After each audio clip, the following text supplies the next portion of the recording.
Hello बच्चों, कैसे हैं आप? क्या हालचाल आपके? मेरे प्यारे बच्चों, सीए फाउंडेशन में हमारे इस रिवीजन सीरीज में आज जिस चैप्टर का हम रिवीजन करने वाले हैं वो पार्टनरशिप में retirement and death of a partner. इसके पहले मेरे बच्चे हर एक चैप्टर्स का कई समय से रिवीजन चल रहा है। खासकर पार्टनरशिप में हमने जो अभी तक टॉपिक्स कवर कर लिया वो valuation of goodwill, admission of partner. आज बारी हमारी है retirement and death of a partner का कंप्लीट रिवीजन करने के लिए। अगर इसके पहले आपने फंडामेंट वैल्यूएशन ऑफ गुडविल और एडमिशन ऑफ पार्टनर नहीं देखा तो उसको प्रॉपर देखें। वही क्या, किसी भी चैप्टर का रिवीजन करना है तो आप आके यूट्यूब पे टाइप करें उस चैप्टर का नाम भाई संतोष कुमार, आपको दिखेगा और आप उससे रिवीजन करना शुरू कीजिए। ठीक है ना? तो आइए स्टार्ट करते हैं मेरे बच्चे। आज CA foundation fundamental of accounting में partnership accounts, retirement and death of partner का कंप्लीट रिवीजन। इस वीडियो के डिस्क्रिप्शन में जाकर आप नोट्स को डाउनलोड करेंगे, क्योंकि वो नोट्स मेरी जो रेगुलर बुक्स है उसके अंदर में आपको नहीं मिलेगा। वीडियो को लाइक जरूर करेंगे, अभी करेंगे, चैनल को सब्सक्राइब करेंगे एंड दोस्तों से भी इसके बारे में आप शेयर करेंगे। ठीक है ना? मैं कोशिश करूंगा मेरे बच्चे कि इनसे भी बेहतर आपको बनाऊं। मैं क्या कोशिश करूंगा, ये बच्चे खुद कोशिश किए और यहाँ पहुंचे हैं, चाहे वो फाउंडेशन के हो चाहे वो इंटर के हो। 91, 90, 87 मार्क्स लाना रट्टाफिकेशन से पॉसिबल नहीं है। ये मार्क्स तभी आते हैं अगर आपके कॉन्सेप्ट क्लियर है। और आप जानते हैं कि मैं हमेशा अपने रेगुलर क्लासेज में यही कोशिश करता हूं कि आपके कॉन्सेप्ट क्लियर हो, ताकि कोई भी क्वेश्चन आए और फटाफट आप अटेम्प्ट करें। आओ ना मेरे बच्चे, इसी सीरीज में हम शुरू करते हैं आपका आज रिवीजन ऑफ आपका retirement and death of partner for only and only my CA foundation students. आइए स्टार्ट करते हैं। एडमिशन खत्म हो गया, गुडविल का एवोल्यूशन खत्म हो गया, अब हम आगे रिटायरमेंट डेथ में। मेरे प्यारे बच्चों, रिटायरमेंट डेथ में आपका एक चीज़ मैं बता दूं कि यहाँ पे जो आपका वो जो आपका रिवोल्यूशन के जो पॉइंट्स थे ना, बिल्कुल कॉमन है। खैर आइए ना, मैं यहीं पे आपको बताता हूँ कैसे निकल के आएगा। रिटायरमेंट डेथ दोनों को हम एक साथ लेके चलते हैं। तो पहले चेंज इन प्रॉफिट रेशियो है ना, यहाँ भी क्या होगा, रेशियो चेंज होगा। इसमें क्या होगा, जब कोई पार्टनर एक रिटायर होता है बच्चे या फिर उसका डेथ होता है, तो मान लो आपका पहले यहाँ पे मैं ले लूँ मान लो आपका यहाँ पे पार्टनर्स के जो नाम है वो ए, बी एंड सी है। ओल्ड रेशियो यहाँ पे कहता है कि 3/5, 1/5 और 1, मान लो 1/5। न्यू में कहता है कि भैया सी रिटायर कर गया या सी मर गया, है ना। पहले से रेशियो क्या था, 3:1:1। और कहता है कि मान ये ए, बी, सी तीन पार्टनर्स थे, कहता है कि सी का डेथ हो गया, बताओ न्यू रेशियो क्या होगा। तो चेंज बताया तो ठीक, अदरवाइज क्या हो जाएगा नया रेशियो 3:1। बोलता है कि बी मर गया तो रेशियो क्या बन जाएगा 3:1। ए मर गया या रिटायर हो गया तो रेशियो क्या बच गया 1:1। ये हमेशा आपका निकल के आएगा। और रिटायरमेंट डेथ में जब एक पार्टनर चला जाता है ना, तो बाकी रिमेनिंग पार्टनर्स को गेन होता, फायदा होता है। इसलिए हम यहाँ पे क्या निकालते हैं, गेनिंग रेशियो। हम यहाँ पे क्या निकालते हैं, गेनिंग रेशियो। और गेनिंग रेशियो क्या होता है आपका, अगेन यहाँ पे क्या, न्यू माइनस ओल्ड, क्योंकि अब न्यू ज़्यादा हो जाएगा, ओल्ड कम हो जाएगा, तो न्यू माइनस ओल्ड आपका गेनिंग रेशियो। यही करते हैं ना, ये सर। अब सुनो ना, यहाँ पे ध्यान से मैंने सारी बातें आपको बताई है। गेनिंग रेशियो, जिस रेशियो में आउटगोइंग पार्टनर के शेयर को आप एक्वायर करोगे, गेनिंग मतलब न्यू माइनस ओल्ड। अब इस पे मैंने समझाने के लिए कुछ केसेज यहाँ पर रेडी किए हैं, मेरे साथ आएंगे। एबीसी पार्टनर से रेशियो 2:1 लिख दिया हमने। सी रिटायर किया, सी का रिटायरमेंट हो गया। A B decide to share profit 2:1। मेरे बच्चे कहता है कि सी का रिटायरमेंट हो गया, सी चला गया। और फ्यूचर में रेशियो क्या होगा 2:1। तो ठीक है, इनके बीच में 2:1 का रेशियो हो गया। तो बोलता बताओ गेनिंग क्या। हमेशा ये आप देखो कि एक के बाद जाने के बाद अब आपका शेयर बढ़ा रहा होगा, इसलिए जब भी गेनिंग निकालना है तो हम क्या करते हैं, न्यू माइनस ओल्ड। अब हम जो ले रहे हैं पहले जितना लेते थे उसको डिफरेंस करके हम यहाँ पे गेनिंग निकाल देंगे। अगर आपको ये चेक करना कि कहीं आपने गलत तो नहीं किया, तो दोनों का जो गेन होगा ना वो सम आपका इसके शेयर के बराबर होगा।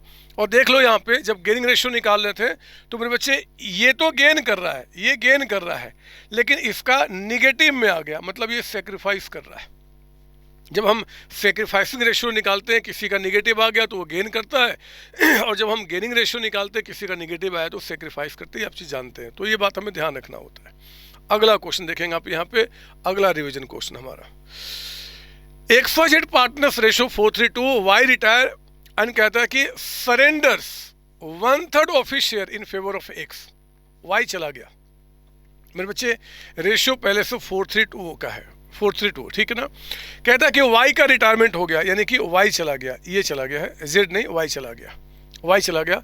और कहता है कि सरेंडर, वाई ने दिया 1/3 of his share in favour of x.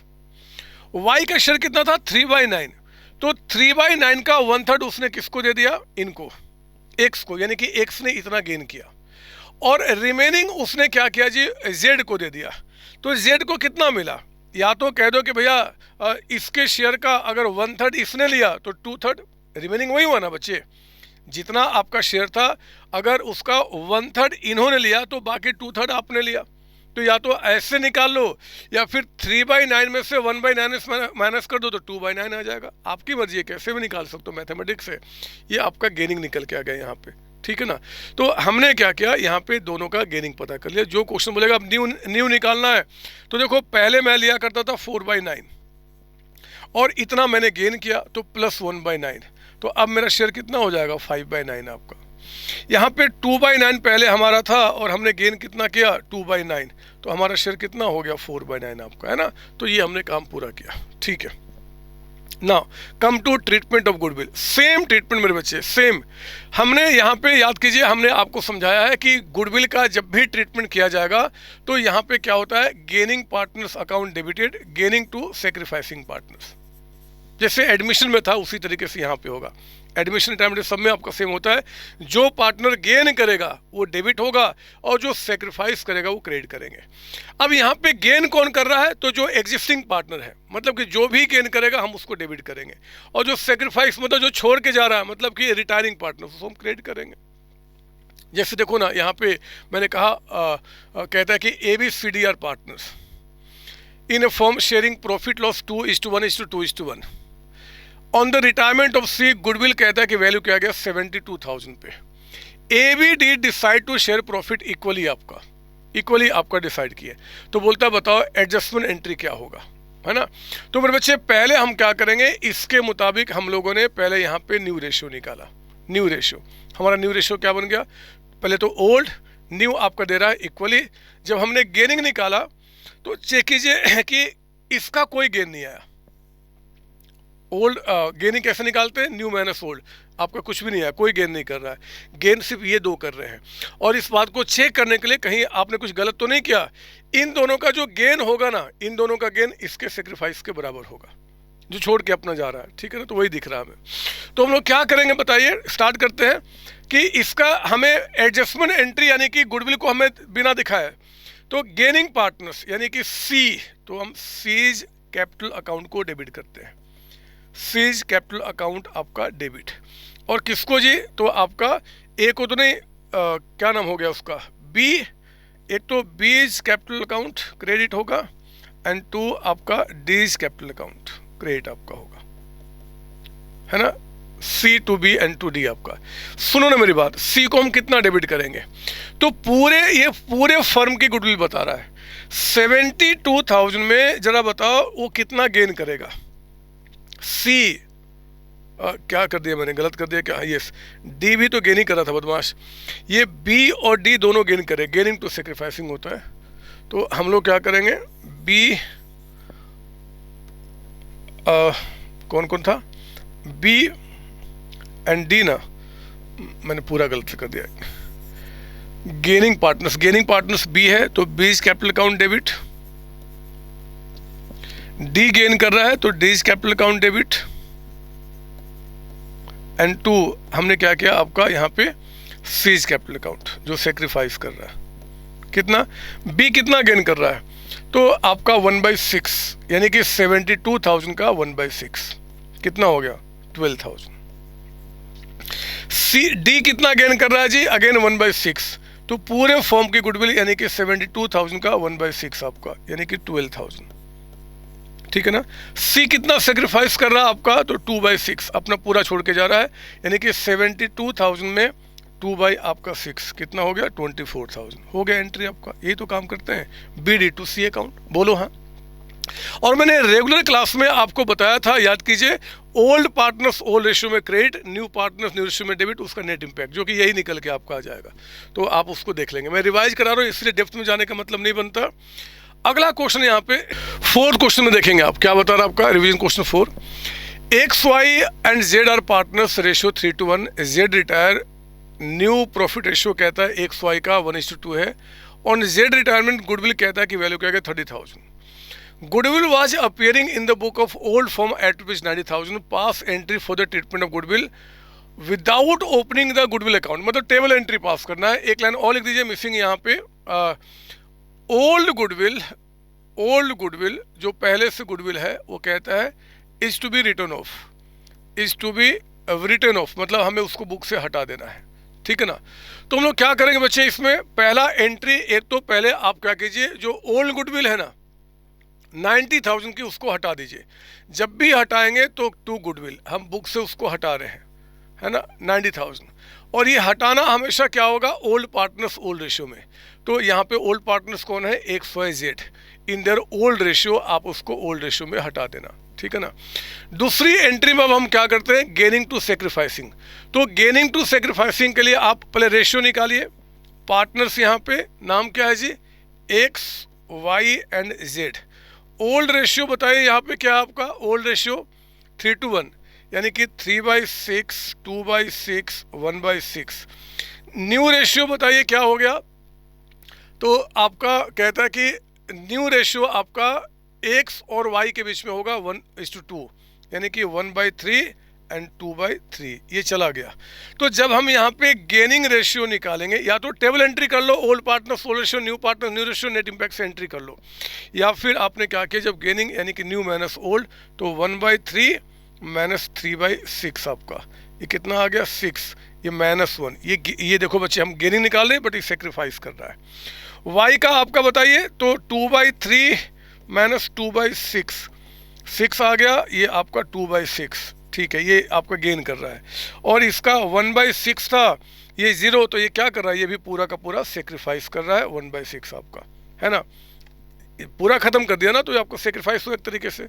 तो दूसरी एंट्री क्या बन जाएगी, जो भी आपका यहाँ पे गेन करता है, गेन कौन कर रहा है यहाँ पे, आप गेनिंग निकाले थे और एक्स और जेड का क्या निकल के आ गया आपका सेक्रीफाइस, तो गेन कौन कर रहा है, सिर्फ वाई।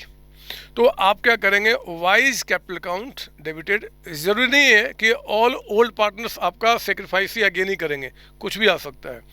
अकाउंट डेबिटेड टू, आप यहाँ क्या बोलेंगे जी, X and Z, to X's capital account and to आपने बोला जेड कैपिटल अकाउंट, ठीक है ना। तो आज गुडविल कितनी वैल्यू किए गए, 30,000।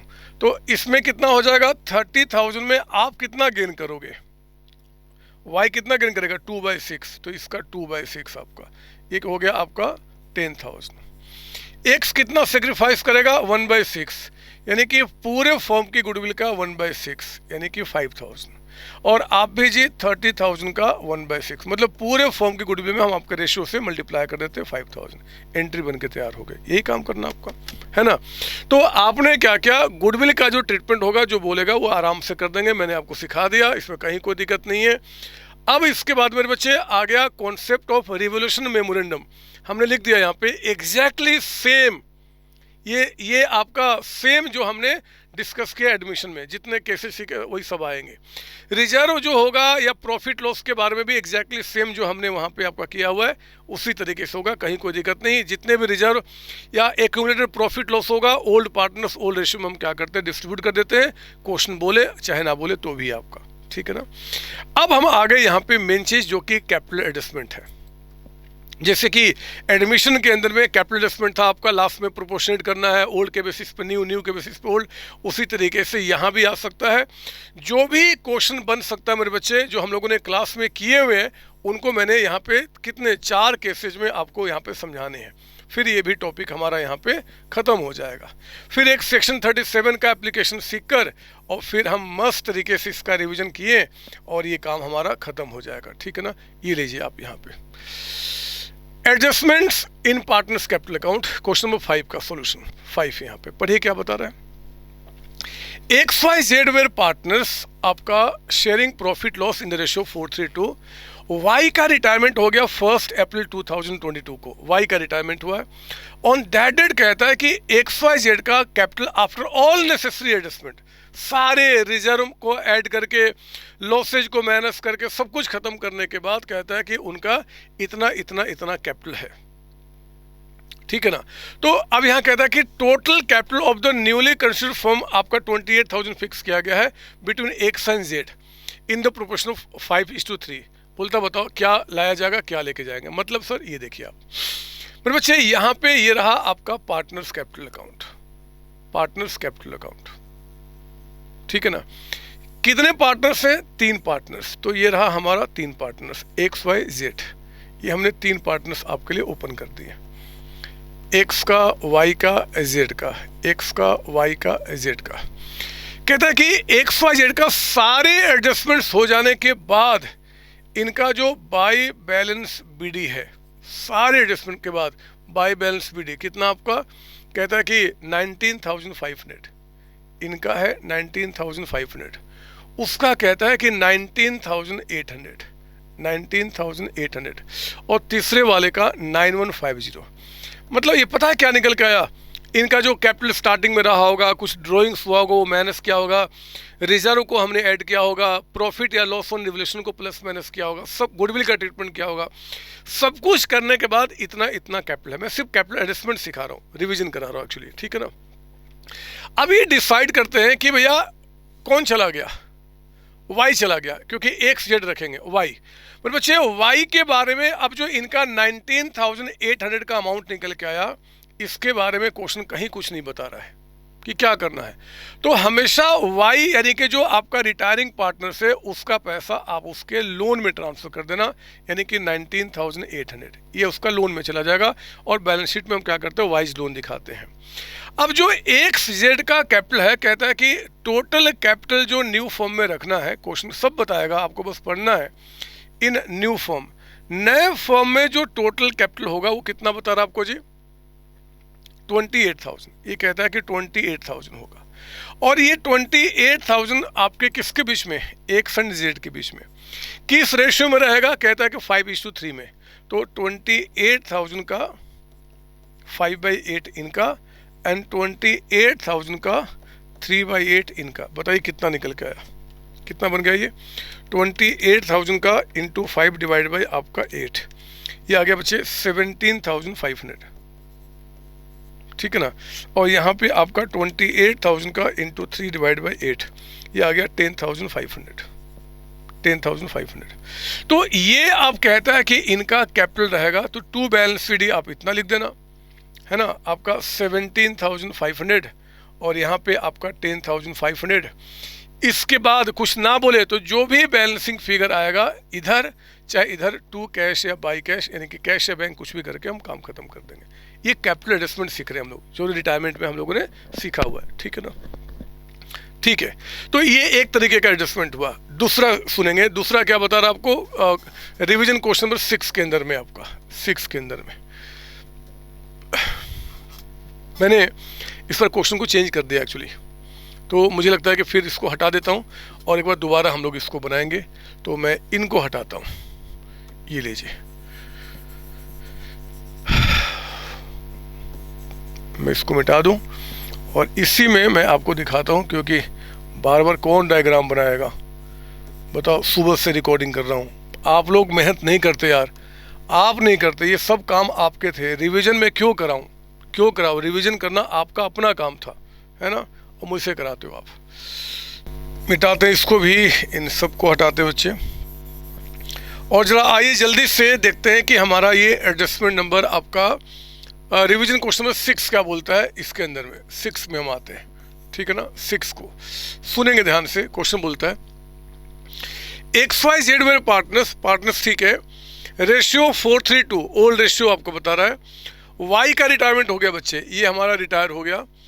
कहता है कि सारे एडजस्टमेंट हो जाने के बाद इनके जो कैपिटल के बैलेंसेज है, बाई बैलेंस बीडी, वो कहता है कि एक्स वाई जेड का कितना कितना जी, एक का 65,800, वाई का कहता है आपका 57,225 और जेड का कहता है कि 33,800 रुपीज़ का अमाउंट, ठीक है ना। Yes sir. Capital of reconstituted firm will be readjusted by bringing in or paying cash so that future capital of X Z in their profit ratio. कहता है कि calculate the amount of cash to be paid in abroad. ठीक है, पहले मुझे बताओ Y का payment के बारे में कुछ बता रहा है? नहीं सर। तो पहले तो वाई का जो अमाउंट है ना उसको ट्रांसफर कर दो वाइज लोन अकाउंट में, है ना। वाइज लोन अकाउंट में कितना हो गया? 57,225। इसके बाद मेरे बच्चे आप बताइए कि कैपिटल ऑफ न्यू फर्म, नए फर्म का कैपिटल कितना होना चाहिए? बता रहा आपको, कहीं बता रहा कि ये जो कहता है कि capital of the reconstituted firm will be readjusted, but कितना? अगर ना बताए तो एक्स जेड का जो अभी एग्जिस्टिंग कैपिटल है यानी कि 65,800 और प्लस आपका 33,800 आपका, बताइए टोटल कितना हो गया? तो ये अमाउंट निकल के आ गया 65,800 और प्लस 33,800, ये अमाउंट हो गया बच्चे 99,600। तो कैपिटल ऑफ रिकॉन्स्टिट्यूटेड फर्म मतलब कि जो नया आपने वाई के बाद जो बच गए उनका जो कैपिटल है, ये कहता है कि इतना इतना नहीं रहेगा, ये पैसा एक्स और जेड के बीच में किस रेशियो में कहता है आपका?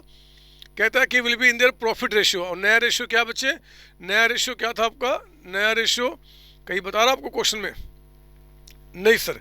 तो आप एक काम करो ना, जब ना बताए तो वाई रिटायर कर गया तो नया रेशियो क्या बच गया आपका? 4:2, 4:2 यानी कि 2:1 आपका।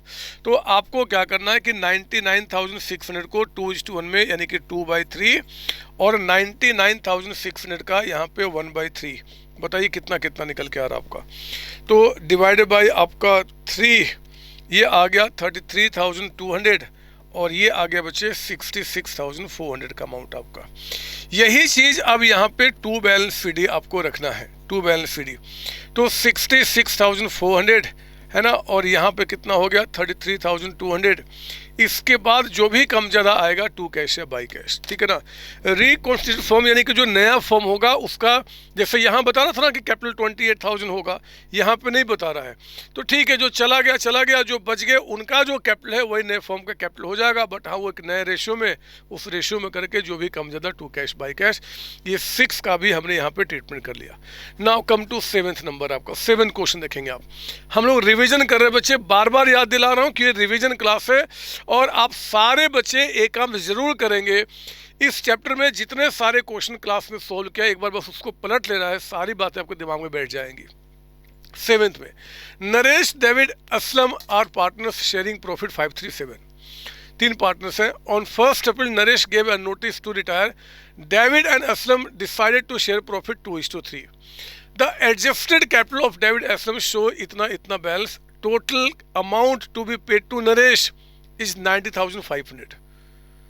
अच्छा, मतलब कि नरेश जो रिटायर हो रहा है उसका टोटल अमाउंट कितना बना है? 95 रुपीज़ का अमाउंट। और this amount is to be paid by David Aslam in such a way that their capital become proportionate to new profit ratio आपका, है ना।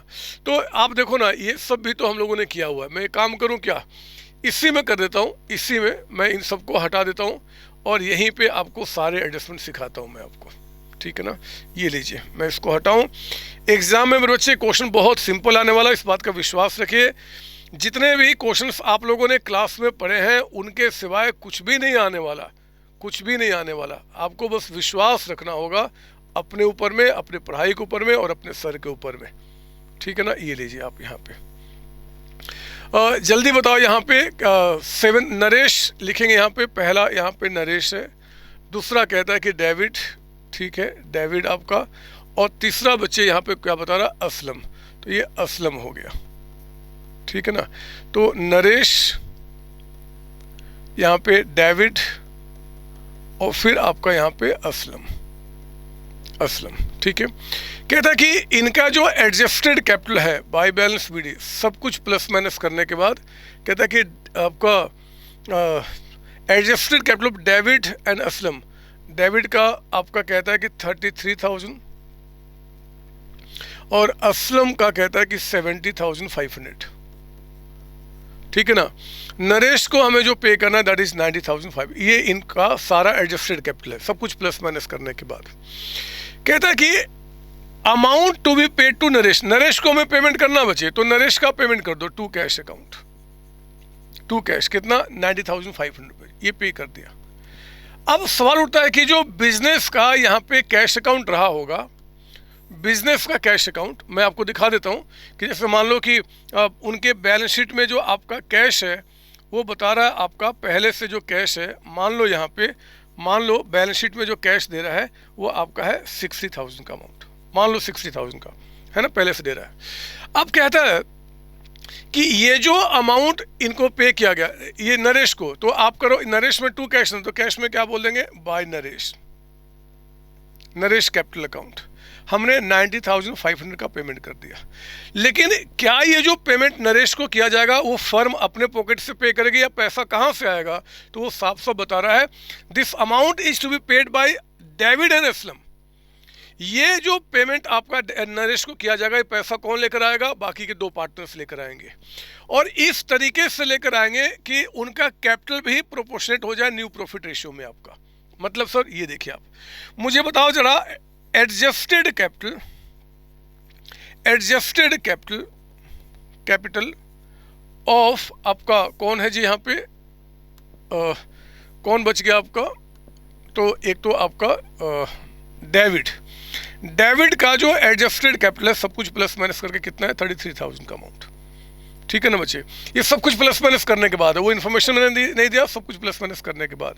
और जो असलम का आपका अमाउंट बता रहा है वो असलम का वो कितना है 70,500। ये तो इनका अभी एग्जिस्टिंग कैपिटल है। पर बच्चे नरेश को जो पेमेंट करना है वो भी पैसा यही लेकर आएंगे, यानी कि अमाउंट जो पे किया गया पेड टू नरेश, नरेश को जो पेमेंट करना है वो कितना 90,500 रुपीज़ यही लेकर आएंगे। तो अब जो टोटल कैपिटल नए फॉर्म का हो जाएगा, क्योंकि जब नरेश को जो पेमेंट करना अगर वो भी आप दोनों मिलकर लेकर आओगे तो पैसा आपके अकाउंट में ऐड हो जाएगा। तो टोटल कितना हो गया आपका 33,000 प्लस 70,500 और प्लस आपका 90,500, ये आ गया आपका 1,94,000। कहता है कि ये 194 अब हम डेविड और असलम के बीच में उनके प्रॉफिट रेशियो में रहेगा, प्रॉफिट रेशियो में आपका है ना। वो कहता है कि प्रॉफिट रेशियो में, और नया रेशियो क्या बच्चे यहाँ पे ये देखिए 2:3 आपका 2:3। तो ठीक है आप क्या करो, ये 1,94,000 का 2:3 यानी कि 2/5, और यहाँ पे 1,94,000 का ये कितना आपका 3/5। बताइए कितना निकल के आ गया, 194 इंटू आपका 2 डिवाइड बाई 5, ये आ गया 77,600 रुपीज़ का अमाउंट। और वहाँ कितना आ गया 2:3 का रेशो था ना, यस सर कहाँ चला गया, यस। तो ये आ गया बच्चे आपका 1,16,400 रुपीज़ का अमाउंट। तो अब ये पैसा उनका एज कैपिटल आपको लिखना पड़ेगा, यानी कि टू बैलेंस सीडी है ना, ताकि उनका कैपिटल प्रोपोर्शनेट रह जाए। 77,600 माफ़ कीजिए, हाँ नहीं इसमें 77,600 रुपीज़ का अमाउंट, और इनका कितना जी 1,16,400 का अमाउंट। और फिर अब आपको इसको क्लोज करके जो भी बैलेंसिंग फिगर आएगा टू कैश या बाई कैश, तो यहाँ पे बाई कैश आ रहा है, बाई कैश बैलेंसिंग फिगर। पता है इन दोनों में जो बैलेंसिंग फिगर आएगा ना, जो पैसा ये दोनों मिलकर लाएंगे, कंफर्म्ड है जितना पेमेंट नरेश को किया जा रहा है उतने के बराबर ही होगा, है ना, क्योंकि जो इनका कैपिटल है वो तो इनके बीच में रहा, एक्स्ट्रा यही तो ऐड हुआ है। तो अब देखो क्या निकल के आएगा, चेक कर लो, मुझे विश्वास अगर नहीं है तो 77,600 माइनस आपका 33,000, ये आ गया, ये लेकर आया 44,600 रुपीज़ का अमाउंट, और उसका 116,400 माइनस आपका 70,500, तो ये आ गया 45,900 रुपीज़ का अमाउंट। तो आपने क्या किया इसमें, तो इसमें आ गया 2, एक तो डेबिट कैपिटल अकाउंट एंड 2 आपने क्या बोला Aslam capital account, Aslam capital account. ये आ गया 44,600 रुपीज़ और ये आ गया 45,900 रुपीज़ आपका, और आपका काम खत्म। अब चेक कर लो, इन दोनों को जब ऐड करोगे तो इतने के अमाउंट के बराबर निकल के आ जाएगा। तो क्या क्या हो गया जी, अब देखो सारी बातें हो गई। एक तो जो अमाउंट पे करना है नरेश को वो असलम और डेविड लेकर आए वही पैसा लेकर आए और इस तरीके से लेकर आए कि उनका कैपिटल प्रोपोर्शनेट हो गया। देखो कैपिटल भी क्या हुआ, प्रॉफिट रेशियो में 2:3 के रेशियो में, है ना। अब ये काम खत्म हो गया। तो कुछ भी एडजस्टमेंट हो सकता है किसी तरीके का, आपको बिल्कुल तैयार रहना पड़ेगा।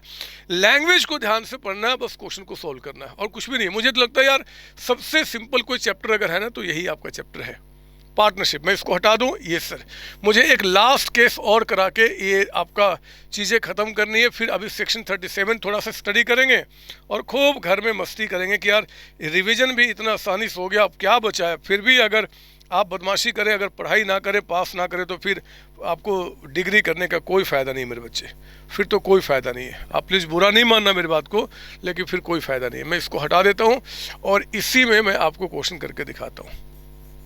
ये लीजिए, मैं इसको क्यों मिटा दिया, एनीवे चलो जल्दी पढ़ाओ आप जरा पहले, उसके पहले क्वेश्चन आपका मैं इन सबको हटा देता हूँ और मैं आपको दिखाता हूँ यहाँ पे क्या बता रहा है। ये लास्ट केस, XYZ कहता है कि पार्टनर्स है, XYZ, तो पार्टनर्स के नाम क्या हो गए, X हो गए, Y हो गया, Z हो गया और उधर भी आपका यहाँ पे क्या हो गया, XYZ आपका। तो इधर भी लिख दूंगा यहाँ पे X, Y and Z, 3 partners आपका। पढ़ो ना क्या बता रहा है। कहता है क्वेश्चन में कि इनका रेशियो 5:3 का था, Y रिटायर हो गया बच्चे, बीच वाला यानी कि ये रिटायर हो गया। कहता है कि उस दिन पे कैपिटल सारे एडजस्टमेंट के बाद इनके जो है, मैं बैलेंस BD लिख देता हूँ, आप समझे ना, सब कुछ प्लस माइनस करने के बाद ही बता रहा है कि 43,000 का अमाउंट है, यहाँ पे 36,600 रुपीज़ का अमाउंट है और यहाँ पे 11,200 रुपीज़ का अमाउंट है, सारे एडजस्टमेंट करने के बाद। Cash and bank balance balance sheet में 10,000 है। इस बार उसने क्या किया, कहा कि भैया कैश अकाउंट जो है ना, इसमें बैलेंस शीट में जो कैश आपका पड़ा हुआ है, टू बैलेंस BD, वो कैश कहता है कि 10,000 का अमाउंट है। ठीक है, यहाँ पे हमारे पास 10,000 है। कहता है कि amount payable to Y is to be brought in by X and Z। Again मेरे बच्चे, जो पेमेंट आपने Y को करना है वो XZ लेकर आएंगे in such a way as to make their capital proportionate to their new profit ratio. Exactly यहाँ तक जो था वही आपका यहाँ तक चला, है ना, कि जो पैसा Y को पे किया जाएगा वो XZ लेकर आएंगे और इस तरीके से कि उनका कैपिटल भी रेशियो हो जाए, जो पीछे किया था एग्जैक्टली उसी तरीके से करना है। एक नया चीज़ पता उन्होंने क्या ऐड किया, calculate amount of cash to be paid or brought in by the continuing partners assuming that minimum cash bank balance 3,000 is to be maintained. उनको 3,000 रुपीज़ कैश अपने पास रखना है। 10,000 है ना, बट उनको सिर्फ 3,000 का बैलेंस अपने पास रखना है। इसका मतलब मैं आपको बताता हूँ। एक तो पहले Y का पेमेंट कर दो। Y का पेमेंट तो इन एनी सर्कमस्टांसेज हो ही रहा है आपका, टू कैश। तो हमने 36,600 का पेमेंट कर दिया और यहाँ क्या बोल दिया, by wise capital account 36,600 rupees का अमाउंट पे कर दिया हमने। फिर कहता है मेरे बच्चे, अब चेक करेंगे आप यहाँ पे, इसके बाद कहता है कि अब यहाँ पे जो हमें टू बैलेंस CD रखना है, एक तो कहता है कि इनका कैपिटल जो होगा प्रोपोर्शनेट होगा, मतलब प्रॉफिट रेशियो में, और Y का जो पेमेंट होगा वो भी कौन लेकर आएगा, X एंड Z। लेकिन इस बार सारा पैसा नहीं लाना होगा, क्योंकि जितना Y को पेमेंट करना बच्चे उसमें से 7,000 फर्म खुद पे कर सकती है, क्योंकि 10,000 में से हमें यहाँ पे जो बाई बैलेंस CD मिनिमम रखना, वो कितना रखना है, सिर्फ 3,000 का अमाउंट। तो 7,000 फर्म पे कर सकती है ना, तो 7,000 फर्म पे करेगी, सॉरी 3,000 माफ़ कीजिए 7,000 फर्म पे करेगी और बाकी जो पैसा होगा वही XZ लेकर आएंगे। मतलब सर ये देखिए वर्किंग नोट्स में हमने क्या बोला कि आपका एडजस्टेड कैपिटल ऑफ आपका X एंड Z, Y तो चला गया, X का आपका 43,000 है और Z का मेरे बच्चे 11,200 रुपीज़ का अमाउंट है। फिर आपने क्या करना है, अमाउंट जो पेबल है, पेबल टू आपका Y, वो कितना है 36,600 रुपीज़, ये भी इनके बीच में रहेगा। लेकिन इसमें से जो आपका पेड बाय फर्म है, जो फर्म खुद पे कर देगी, वो कितना जी 7,000 है ना बच्चे, क्योंकि जितना पे करना है कैश फॉर्म में 10,000 है, सिर्फ 3,000 रुपीज़ रखना है, तो 7,000 पे कर सकते हैं। तो वो 7 छोड़ के बाकी पैसा XZ लेकर आएंगे। तो बताइए नेट रिक्वायरमेंट कितने की आ गई यहाँ पे, तो 43,000 प्लस 11,200 प्लस 36,600 माइनस आपका 7,000, ये आ गया आपका 83,800 रुपीज़ का अमाउंट। इसको आपने क्या करना है, एक्स और जेड में रखना है उनके प्रॉफिट रेशियो में, और नया रेशियो 3:2 आपका है। तो 83,800 का 3/5 बताइए, इनटू आपका 3/5 कितना निकल के आ गया, 50,200 रुपीज़ का अमाउंट, 280 और वहाँ मेरे बच्चे वहाँ पे आ गया आपका 2, तो ये आ गया 33,520 का अमाउंट आपका। तो ये अमाउंट अब यहाँ लिख दीजिए 50,280 और वहाँ पे 33,520 आपका। इसके बाद जो भी कम ज़्यादा आएगा टू कैश या बाई कैश, तो बाई कैश आप निकाल लेना। इनका कितना आ रहा है, इन दोनों को यहाँ लिखना, कंफर्म्ड है आपस में टैली कर जाएगा, क्योंकि ये पता है कितना पैसा लेके आ रहे हैं, वो इतना पैसा लेके आ रहे होंगे, अपने आप वही निकल के आ जाएगा। तो क्वेश्चन में कुछ भी कह सकता है, be ready for the capital investment, but believe कीजिए जो आपने रेगुलर क्लास में पढ़ा है या फिर जो आप रिविजन कर रहे हैं, इसके हट के कुछ नहीं आएगा। हम लोगों ने बहुत डिफरेंट टाइप के क्वेश्चन क्लास में मैंने कराए हैं, आपको सबके लिए तैयार रहना है बस आपका, ठीक है ना। तो ये बातें मैंने आपको यहाँ पे बता दी। कभी कभी कह देगा कि भैया मिनिमम कैश ना यहाँ पे हमें क्या करना है जी, 25,000 रखना है, 25,000 मान लो कह दिया, तो कोई बात नहीं। फिर आपको अगर मिनिमम 25 यहाँ पे रखना है तो आप क्या बोलना कि आपका एग्जिस्टिंग कैपिटल इतना है, वाई को हमें इतना पेमेंट करना है, और 10 के जगह पे हमें 25 रखना है, तो 15,000 का और अमाउंट क्या होगा, आप लोगों को लाना होगा। तो वो 15 को ऐड करके फिर अपना प्रोपोर्शनेट कर देना, वो जो बोलेगा आप उस तरीके से कर जाएंगे। कोई डाउट इसके अंदर में नहीं सर। तो ये भी हमने क्या किया, खत्म किया बच्चे। रिटायरमेंट में जितने सारे चीज़ें बन सकती हैं, we have done each and everything. एक बात और बता दूं, जितनी बातें आपने रिटायरमेंट में पढ़ी, ये सारी बातें आपका डेथ में फॉलो होती है, सारी बातें। Accounting procedure on death of a partner are similar to that of the retirement आपका, there is no difference at all, बिल्कुल सेम आपका है ना। तो आपको यहाँ कोई दिक्कत नहीं है, वैसे ही क्वेश्चन कर लेंगे जैसे हमने किया था। फ़र्क क्या होता है, एक तो फ़र्क होता है कि जैसे यहाँ पे हम लोग क्या करते हैं ना कि रिटायरमेंट के टाइम पे जैसे कोई पार्टनर है और उसका पेमेंट नहीं हुआ, तो मैंने क्या बताया था, यहाँ लिख देना आप टू सीज लोन अकाउंट, बोला था ना, वाइज लोन अकाउंट। यहाँ पे हो जाता है वाई एग्जीक्यूटर अकाउंट, हम उसको क्या करते हैं, उनके एग्जीक्यूटर में ट्रांसफ़र करते हैं, क्योंकि वो मर गया ना बच्चे, अब लोन उसका थोड़े रहेगा। एग्जीक्यूटर्स मतलब उनके फैमिली मेम्बर जो उसका लॉयर होगा उसको पेमेंट किया जाएगा, ठीक है। तो एक तो वो डिफरेंस निकल के आता है। वो सारी बातें मैंने लिखा हुआ है। मैंने पार्टनर डाई, जब वो मर जाता है बच्चे, तो बताओ एग्जाम में पूछ सकता है कि बताओ कि अगर कोई पार्टनर का डेथ हो गया तो उस समय उनको कौन कौन से शेयर दिए जाते, क्या क्या दिए जाते हैं, सब जो रिटायरमेंट। ये जरूरी नहीं कि जैसे अब मैं यही दिखा देता हूँ क्या क्या मिलेगा जी, अगर कोई पार्टनर मर गया तो उसको क्या क्या मिलेगा। तो एक तो जो amount standing to capital account है, करंट अकाउंट है, वो पैसा मिलेगा। गुडविल में उसका शेयर मिलेगा, जितने समय up to date of death जितने समय उसने काम किया उतने समय का उसको प्रॉफिट में शेयर मिलता है। कभी कभी क्योंकि अब जिस दिन मर गया उस दिन हम प्रॉफिट रेशियो नहीं बनाते हैं, तो एक एस्टिमेटेड बेसिस पर हम प्रॉफिट निकालते हैं। वो क्वेश्चन बताएगा कि जितना पिछले साल कमाया था, मान लो उतना ही कमाया आपने, तो जितने मान लो कि पिछले साल हमने 50,000 कमाया था, तो इस साल भी प्रॉफिट 50,000 ही होगा। लेकिन मान लो बिजनेस 3 महीने चला है, 3 मंथ्स, तो 3 मंथ्स का निकाल लेना, और उसमें मान लो जो डाइट पार्टनर उसका शेयर 1/3 है, 1/4 जो भी उससे मल्टीप्लाई करना, हम वो भी उसको दे देंगे। फिर आपका जो एसेट्स लायबिलिटी रिवैल्यू हुआ उसमें जो घाटा फायदा हुआ वो भी उसको मिलेगा। बैलेंस शीट में जो रिजर्व या प्रॉफिट है उसमें भी उसका हिस्सा कुछ मिलेगा। मरने तक उसका जो इंटरेस्ट ऑन कैपिटल, कुछ अगर कंडीशन है कि इंटरेस्ट ऑन कैपिटल देना, वो भी दिया जाएगा, सब कुछ उसको दिया जाएगा। और क्या क्या माइनस किया जाएगा जी, कुछ लॉस में जो उसका शेयर होगा, ड्राइंग्स कुछ उसने किया है, इंटरेस्ट ऑन ड्राइंग्स है ना, ये सब उसको माइनस किया जाएगा। कोई लोन अगर मान लो उसने फॉर्म से लिया हुआ है, मतलब जो भी नेट अमाउंट निकलेगा वो उसको देते हैं। हमने अच्छे अच्छे क्वेश्चन भी इसके ऊपर में किए हैं।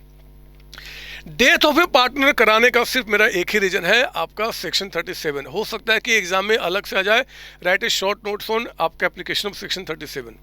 37 क्या सिर्फ डेथ के लिए? नहीं सर, डेथ के लिए भी है, रिटायरमेंट के लिए भी है।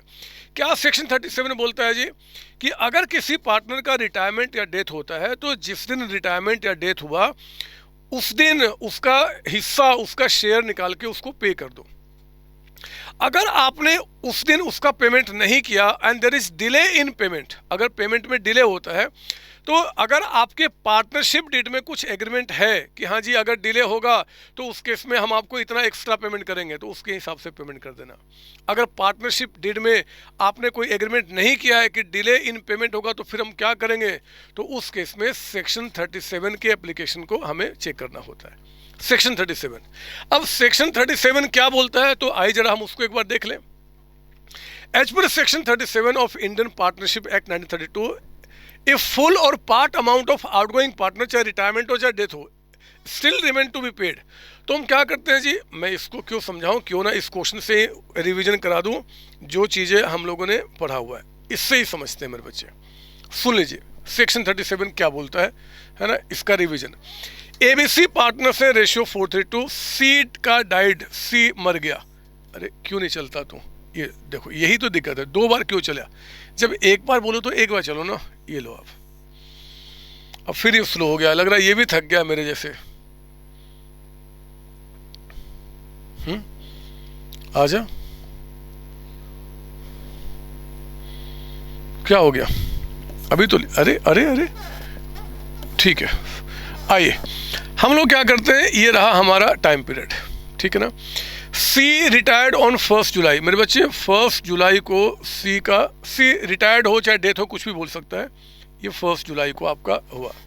ऑन विच डेट कहता है कि कैपिटल, इस दिन पे जब हमने एडजस्टेड कैपिटल निकाला ए बी सी का, तो कहता है कि सारे एडजस्टमेंट करने के बाद ए का यहाँ पे 75 है, बी का आपका 65,000 है, और सी का यहाँ पे कहता है कि 45,000 है। ए बी कहता है कि A and B continue to carrying on the business, 6 months तक बिजनेस चला जी, विदाउट सेटलिंग सी का पेमेंट नहीं हुआ, तो यानी कि साल आ गया आपका एंड। ये इसको फिर से प्रॉब्लम कुछ हो गई लग रहा है, साल आ गया एंड आपका, ये हैंग हो रहा है, देख रहे हो ये कैसा गोला बन रहा है यहाँ पे, ये हैंग हो रहा है। मैं अभी इसको ठीक करके आता हूँ, अभी ठीक करके आता हूँ। हाँ जी आइए, अब मैंने सही कर लिया, इसको चेक करेंगे आप। एक बार दोबारा कहता है कि 1 जुलाई को इनका एडजस्टेड कैपिटल इतना है, बिजनेस में बच्चे 6 मंथ्स तक कैरी हुआ, और कहता है कि इन 6 मंथ्स में जो एंडिंग ऑन 31 दिसंबर 2021 है, यानी कि जो 6 मंथ्स 31 दिसंबर 2021 को एंड हो रहा है, ये डिले इन पेमेंट हुआ है, 6 मंथ्स तक आपने उसका पेमेंट नहीं किया बच्चे। तो कहता है कि यहाँ पे फर्म ने इस ड्यूरेशन में प्रॉफिट कमाया है, प्रॉफिट कमा लिया 50,000। ध्यान देने वाली बात ये कि ये 50,000 प्रॉफिट आपका इस 6 मंथ्स में कमाया आपका। तो state which of the 2 options available to C under section 37, बताइए क्या क्या है। ऑप्शन 2 क्या क्या है जी, पहला ऑप्शन कि जितना भी आपका अमाउंट पे करना था, यानी कि 45,000, इस 45,000 पे रेट बताइए कितना बचे, 6% के हिसाब से। जो डिले पीरियड हुआ यानी कि 6 मंथ्स का, या तो आप हमसे इंटरेस्ट ले लो, या फिर सेकंड कंडीशन क्या था जी कि ये जो प्रॉफिट आपने कमाया है 50,000, हम लोग एज्यूम करेंगे कि 75 + 65 + 45 कितना हो गया, 110 185, ये आपने 185 पे कमाया है, 185 पे। तो उस केस में आप जरा बताइए कि इस 45 पे प्रोपोर्शनेट आपने प्रॉफिट कितना कमाया है, ये निकालते हैं। इन दोनों में से जो भी हायर होगा वो हायर अमाउंट हम उनको एक्स्ट्रा पे करेंगे, अलॉन्ग विथ दिस आपका कितना जी 45,000 अंडर सेक्शन 37, यही तो पढ़ा हमने। तो उन्हीं बातों को मेरे बच्चे मैंने यहाँ पे लिख दिया, हो सकता है कि एग्जाम में थ्योरी के रूप में भी आ जाए। सेक्शन 37 में ही will be entitled to interest और शेयर इन प्रॉफिट, है ना, और नथिंग। अगर म्यूचुअली एग्रीड है तो एग्रीमेंट है कि इतना मिलेगा या नहीं मिलेगा तो उसके हिसाब से काम करेंगे। बट अगर कुछ भी मेंशन नहीं है तो या तो इंटरेस्ट लेगा 6% का on balance amount for the delay period, या फिर शेयर इन प्रॉफिट लेगा proportionate to share outstanding to total capital, जो मैंने आपको बता दिया। ये हमने डेथ में हो रिटायरमेंट हो दोनों में सेम चीज़ होता है, इस तरीके से काम करेंगे। और फिर मेरे बच्चे एक आपका स्पेशल केस एडमिशन कम रिटायरमेंट का, इसमें हम लोगों ने 2 तरीके के क्वेश्चंस किए हुए एडमिशन कम रिटायरमेंट में। अगर या तो क्या होगा कि एडमिशन और रिटायरमेंट में गैप होगा, 1 दिन का, 1 महीने का, 2 महीने, कुछ भी आपका। तो मान लो एग्जाम में आपका जो आता है जनरली, ये क्या होता है जी एडमिशन कम रिटायरमेंट में, ये 2 तरीके के क्वेश्चन बनते हैं। या तो ये डिफरेंट डेट पे होंगे, डिफरेंट डेट पे, मतलब कि पहले एडमिशन हो गया और फिर आपका रिटायरमेंट हो गया, या वैसे वर्षा। ये क्वेश्चन बहुत सिंपल हो जाता है। इसमें क्या करेंगे, अगर पहले एडमिशन हुआ है तो एडमिशन की सारी बातें कर लो, पहले एडमिशन कर लो, और फिर रिटायरमेंट पे जो रिटायरिंग पार्टनर्स हो रहा है उसका काम कर दो। या फिर अगर पहले रिटायरमेंट हो रहा है फिर एडमिशन हो रहा है तो पहले रिटायरमेंट की सारी बातें कर लो और फिर आपका एडमिशन की एंट्री कर लीजिए, क्योंकि रिवोल्यूशन 2 बार 3 बार होगा नहीं, एक ही बार रहेगा, तो अकॉर्डिंगली हम काम कर लेंगे। हमने मेरे बुक का क्वेश्चन नंबर 55, 56, 57 जो एडमिशन कम रिटायरमेंट पे बेस्ड है, जो क्लास में मैंने कराया उसको आप स्टडी कर जाएंगे बहुत अच्छी तरीके से। या दोनों ही क्या होता है जी, सेम डेट पे होता है। अगर दोनों सेम डेट पे होगा तो आपको क्या करना है कि ओल्ड पार्टनर्स, जैसे मान लो कि आपका A, B, C आपके पार्टनर्स हैं, है ना, और अब क्या होगा जी कि A मान लो रिटायर हो रहा है, अब B, C और D आपका हो जाएगा, और सेम डेट पे बोलता है कि उसी डेट पे एडमिशन हुआ, उसी डेट पे रिटायरमेंट हुआ। तो जहाँ भी आपको ओल्ड पार्टनर्स की रिक्वायरमेंट होगी, जैसे कि प्रॉफिट ऑन रिवोल्यूशन हम ओल्ड पार्टनर्स में डिस्ट्रीब्यूट करते हैं, है ना, रिजर्व जो होते हैं वो ओल्ड पार्टनर्स में डिस्ट्रीब्यूट होते हैं, लॉसेज ओल्ड पार्टनर्स में डिस्ट्रीब्यूट होते हैं। तो जो जहाँ भी ओल्ड पार्टनर्स की रिक्वायरमेंट आएगी ABC को काउंट किया जाएगा, और जहाँ भी न्यू पार्टनर्स की रिक्वायरमेंट आएगी वहाँ पे BC, D को काउंट किया जाएगा। इतना ही तो है और कुछ है नहीं। आपको इस 3 क्वेश्चन का रिवीजन कर लेना है और ये आपका टॉपिक आपका प्रॉपर तरीके से एंड हो गया, ठीक है ना। तो हम लोगों ने क्या किया बच्चे, पार्टनरशिप के अंदर में जितनी बातें आपकी हो सकती थी, वैल्यूएशन ऑफ गुडविल के अंदर में, एडमिशन के अंदर में, रिटायरमेंट, डेथ, ये सारी बातें जो भी क्वेश्चंस बन सकते हैं, जितने केसेज आ सकते हैं, उन सबको हमने कवर किया है। मैं आज इस पार्ट को, पार्टनरशिप के इस पार्ट को यहीं पे एंड करता हूं, और मैं ये इस बात को फिर से आपको कहूँगा कि जो आपने रेगुलर क्लासेज में जो आपने नोट्स बनाए हैं ना, जो नोट्स बनाए हैं, आपको बस अब उसको देखते जाना। अच्छा, ये क्वेश्चन ऐसे सॉल्व किया था, ये क्वेश्चन ऐसे सॉल्व किया था, ये क्वेश्चन ऐसे सॉल्व किया था, और बच्चे फटाफट अब आपका रिवीजन हो जाएगा। जो भूल गए थे चीज़ें वो फटाफट आपको रिकॉल हो जाएंगी। और अगर मैं हमेशा कहूँगा कि 1 या 2 क्वेश्चन, ज़्यादा नहीं, कोई भी 1 या 2 क्वेश्चन इसमें से आप क्या कीजिए, प्रैक्टिस कर लीजिए, जिसमें कि सारे पॉइंट्स कवर हो जाए, ताकि आपका फॉर्मेट पे प्रॉपर तरीके से हाथ बैठ जाए, ठीक है ना बच्चे। तो हम इसको यहीं पे एंड करते हैं और आप इंजॉय कीजिए अपने इस एडमिशन कम रिटायरमेंट तक की सारी बातों को, ठीक है। ऑल द बेस्ट आपको। हेलो बच्चों, कैसे हैं आप? मैं CA संतोष कुमार। मैंने और मेरी टीम ने डिसाइड किया कि जो क्वालिटी एजुकेशन मैं और मेरी टीम एक पर्टिकुलर एरिया में प्रोवाइड कर रहे हैं, उसको पूरे देश में क्यों न फैलाया जाए at the reasonable cost, under the brand name of COC education private limited. मेरे बच्चों, इस सक्सेस को हमने पाया, कॉमर्स के स्टूडेंट्स किसी भी कोर्स के हो, वो पूरे ऑल ओवर इंडिया में बैठ के हमारे कोर्सेज से बेनिफिट ले रहे हैं या ले चुके हैं। हमें जो दूसरों से अलग करता है वो है हमारा डेली डाउट सेशन। हमारा जो एकेडमिक इंस्ट्रक्टर टीम है, आपके कॉन्टिन्यूस आपके ग्रोथ पे वो नज़र बनाए रखता है और आपको कॉन्टिन्यूस बेसिस पे मोटिवेट करना आपको स्टडी के लिए। मेरे बच्चों, कुछ रिव्यूज पूरे ऑल ओवर इंडिया से आए हैं, मैं चाहता हूं कि वो आपसे शेयर करूं। Hello, my name is Anshika and I'm doing CA Intermediate. Ayaz from Bihar, student of COC since class 11th and now I'm founded. I have purchased my CMA Intermediate classes from COC Education. Hi everybody, this is Rahul. I am currently pursuing the CMA finals. मैंने YouTube पर पहली बार तो sir का class देखा, उनके पढ़ाने का तरीका मुझे बहुत ही पसंद आया। Very thankful to Santosh sir. He is really a very nice teacher. अगर मैं संतोष सर के टीचिंग स्टाइल के बारे में बात करूँ तो आपको महसूस ही नहीं होगा कि आप वीडियो क्लासेस में बैठो, आप लाइव क्लासेस में बैठो। Santosh sir has cleared all my doubts and he gives a very तगड़ा concept over accounting. Thanks to COC, my concepts are pretty clear, my doubts get clear right away, and I'm even able to score a good mark. इसलिए मैं संतोष sir का दिल से thank you so much कहना चाहता हूँ। आइए आप भी हमारे साथ ज्वाइन करें और सक्सेस के पाथ पे आप भी हमारे साथ अपने सपनों को पूरा करें। थैंक यू बच्चों।